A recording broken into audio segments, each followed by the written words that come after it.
ইযা জাআ আজালুহুম লা ইস্তাখিরুনা সাআতাও ওয়া লা ইস্তাকদিমুন। রব্বুল আলামিন প্রত্যেকটা ব্যক্তির জন্য একটা নির্ধারিত সময় বেঁধে রেখেছেন। সময় যখন হয়ে যাবে সঙ্গে সঙ্গে আল্লাহ পাক রব্বুল আলামিন ওই ব্যক্তিকে ডাক দিবেন। ডাক দেওয়ার সঙ্গে সঙ্গে 1 সেকেন্ড আগে আর 1 সেকেন্ড পরে হবে না, একেবারে জাস্ট টাইমে আল্লাহ রব্বুল আলামিনের ডাকে সাড়া দিয়া এই জমিন ছেড়ে দিয়ে, এই পৃথিবীর জমিন ছেড়ে দিয়ে পরলোক গমন করতে হবে। আজকের মুসলমান ভাইরা আমাদেরকে শিক্ষা গ্রহণ করতে হবে। এই পৃথিবীর জমিন থেকে আপনাকেও আমাকেও মরে যেতে হবে। আমরা দেখেছি অনেক মানুষ তারা দাম্ভিকতা করে, বড়াই করে এই পৃথিবীর জমিনে থাকতে পারে নাই। আল্লাহ রব্বুল আলামিনের ডাকে সাড়া দিয়া এই পৃথিবীর জমিন ছেড়ে দিয়ে পরলোক গমন করতে হয়েছে। সুম্মা আমাতাহু ফাআকবারা, কবরস্থ হয়ে গিয়েছে। সুম্মা ইযা শাআ আনশারা, আবার ওই কবর থেকে ওই ব্যক্তিকে উঠানো হবে। কিন্তু পৃথিবীর মানুষেরা শুনে রাখো, জেনে রাখো, এই পৃথিবীর মানুষেরা খেলতামাশার দুনিয়ার জমিনের ভেতরে পড়ে গিয়ে তারা কিন্তু মৃত্যুর কথা একেবারে ভুলে গিয়েছে। কবর প্রতিদিন আমাদেরকে 70 বার করে স্মরণ করে। আওয়াজ করে বলুন কয়বার? আরে জোরে বলুন না কয়বার? 70 বার করে স্মরণ করে। কিন্তু আমরা হতভাগা মুসলমান 7 বারও স্মরণ করি না সেই মৃত্যুর কথা। ওই কবর আমাদের জন্য প্রতিদিন 70 বার করে ডাক দেয়। প্রতিদিন ডাকি তোমায়, নেই কোনো চেতনা, সময় থাকিতে করো পরকালের সাধনা। ডাকার মতো ডাকবো একদিন আমি অন্ধকার কবর, আসতে হবে আমার কোলে, রাখো নাকি কোনো খবর। ভাই বন্ধু আপন যারা কেউ হবে না সাথী, আমি কবর নির্জন গৃহ কেউ দিবে না বাতি।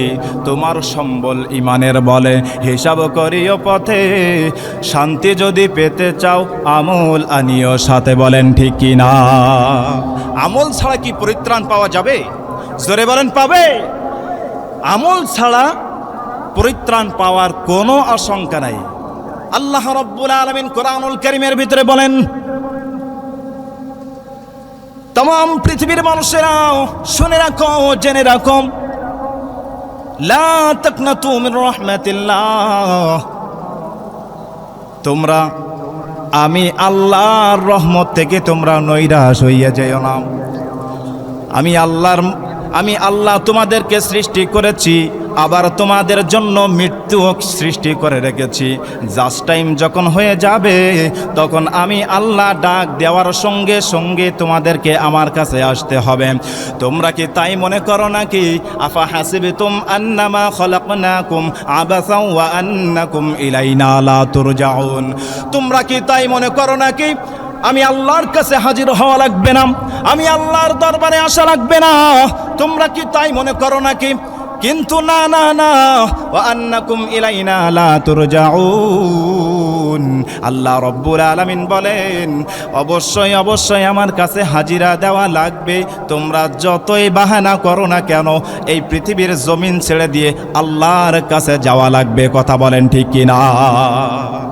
মুসলমান ভাইরারে আমার, আল্লাহ রব্বুল আলামিন আমাদেরকে সৃষ্টি করে আবার আমাদেরকে মৃত্যু, আল্লাযী খালাকাল মাউতা ওয়াল হায়াতা লিয়াবলুয়াকুম আইয়ুকুম আহসানু আমালা, আমাদের মউত এবং হায়াত সৃষ্টি করেছেন আমাদের আমল, আমাদেরকে পরীক্ষা করার জন্য। আমাদেরকে এই পৃথিবীর জমিন আমাদের জন্য খেলতামাশার কোনো জায়গা না। এই পৃথিবীর জমিনটা একমাত্র শুধুমাত্র মুমিনের জন্য একটা পরীক্ষার ক্ষেত্রস্বরূপ, একটা ক্ষেত স্বরূপ। এই ক্ষেতে আপনি যতটুকু আপনি ফল ফসল লাগাবেন ওই ফল ফসল উঠায় নিয়ে কবরে গিয়ে ভোগ করতে হবে, এইরকম একটা জায়গা এই পৃথিবী। মুসলমান ভাইরারে আমার, এই জন্য আমি যে শিক্ষার কথাটা বলতেছিলাম সেটা হলো এই পৃথিবীর জমিনে আমরা বেঁচে আছি, আবার একদিন আমাদেরকে চলে যেতে হবে। এই চিন্তা, এই চেতনা, এই টেন্ডেন্সি মাথার ভিতরে যতদিন থাকবে, বিশ্বাস করো মুসলমান, মৃত্যুর চিন্তা যার মাথার ভিতরে আছে ওই ব্যক্তি জীবনেও কোনো দিন পৃথিবীর জমিনে নাফরমানি করতে পারবে না। পারবে নাকি? জোরে বলেন, পারবে? তার কারণ এই পৃথিবীর জমিন ছেড়ে একদিন চলে যেতে হবে। এই পৃথিবীটা আমাদের জন্য একেবারে ক্ষণস্থায়ী, চিরন্তন জায়গা নয়। চিরন্তন জায়গাটা হলো সেই ফি নারি জাহান্নামা খালিদিন, অথবা ফি নারি জান্নাতিন তাজরি মিন তাহতিহাল আনহার খালিদিনা ফিহা। হয় জান্নাত না হয় জাহান্নাম। তা জান্নাতে যেতে চান কারা কারা? একটু দুহাত তুলে আল্লাহকে দেখাই দেন। আল্লাহ আমাদের সকল এই হাতগুলো আল্লাহ পাক রব্বুল আলামিন কবুল করেন, বলেন আমিন। সম্মানিত উপস্থিতি, আমাদের সামনে, বামে, ডাইনে, পিছনে কবর আছে না নাই? জোরে বলেন, আছে না নাই? কবর আছে, কিন্তু কবরের ভিতরে কি হচ্ছে আমরা কি জানতে পারি? বলেন, পারি? আমেরিকার খবর মুহূর্তের ভিতরে নেওয়া যায়। একটা কল করলে আমেরিকার কি খবর, কয়টা মিসাইল পড়েছে আর কয়টা মানুষ গুম হত্যা হয়েছে সব কিছু জানা যায়। কিন্তু আমাদের একেবারে পাশে কবর, ওইটা আমরা জানি না ওর ভিতর কি হচ্ছে। জানি কি? কথা বলেন, জানি? জানি না। তার কারণ কবর এমন একটা জায়গা, একটা মানুষ যখন মনে করেন একজন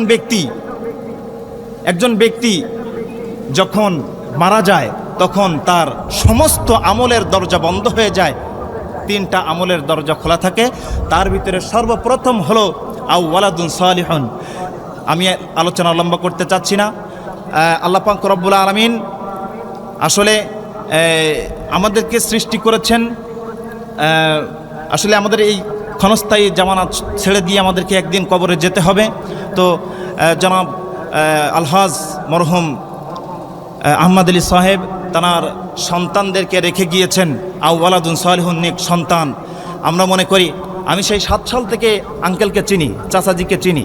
আমি যতটুকু জানি আঙ্কেল অত্যন্ত ভালো একজন মানুষ। আমার সাথে যতবার কথাবার্তা হয়েছে, অত্যন্ত সুন্দর একটা ব্যবহারের মানুষ। আমি মনে করি আমি তার জন্য একেবারে দিল থেকে খাস দিলে আমি তার জন্য দোয়া করি। আল্লাহ পাক রব্বুল আলামিন চাচাজির কবরখানা জান্নাতের উচ্চ মাকাম দান করেন। সকলে বলেন আল্লাহুম্মা আমিন। আমি আমার সংক্ষিপ্ত আলোচনা আমি এখানে সমাপ্ত করছি। হাযা মা ইনদি ওয়াল ইলমু ইনদাল্লাহ। আসসালামু আলাইকুম ওয়া রাহমাতুল্লাহ।